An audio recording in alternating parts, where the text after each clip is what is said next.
అందరికీ నమస్కారం. నేను మీ Suryadev Bhandari, SEBI register research analyst. ఇవాళ మనం డిస్కస్ చేయబోయే stock Kotak Mahindra bank. A leading Indian banking and financial services sector company. ఇది డైవర్సిఫికేషన్ సర్వీసెస్ గమనిస్తే retail banking, corporate banking, investment advisory and wealth management సెక్టర్స్‌లో సర్వీసెస్ ఆఫర్ చేస్తుంది. దీని ఫండమెంటల్ ఫైనాన్షియల్ కండిషన్ ఒకసారి గనుక గమనిస్తే సేల్స్ అండ్ ప్రాఫిట్ పర్సెంటేజ్ గనుక year on year మంచి స్టడీ గ్రోత్ కనిపించడం చూస్తున్నాం. ఫైనాన్షియల్‌గా స్ట్రాంగ్‌గా ట్రేడ్ అవుతుందని చెప్పుకోవచ్చు.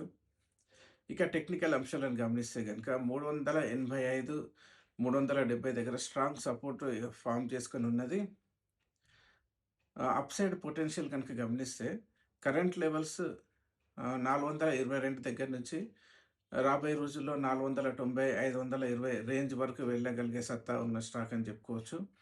సో, ప్రస్తుతానికి technical outlook by and dip మోడ్‌లో ఉంది. కాబట్టి మీడియం టు లాంగ్ టర్మ్ ఇన్వెస్ట్‌మెంట్‌లో భాగంగా బ్యాంకింగ్ స్టాక్స్‌లో ఇన్వెస్ట్‌మెంట్ చేయాలనుకునే వాళ్ళు కోటక్ మహీంద్రా బ్యాంక్‌ని పరిశీలించొచ్చు.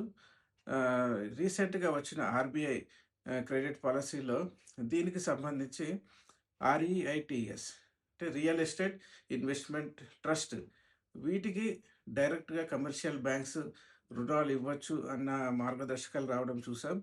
సో, అది కోటక్ మహీంద్రా బ్యాంక్‌కి బాగా కలిసి వచ్చే అంశం.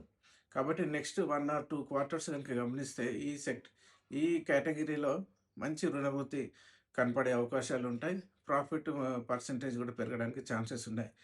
కాబట్టి medium to long term investment చేయాలనుకునే వాళ్ళకి ఈ స్టాక్‌ని గమనించొచ్చు.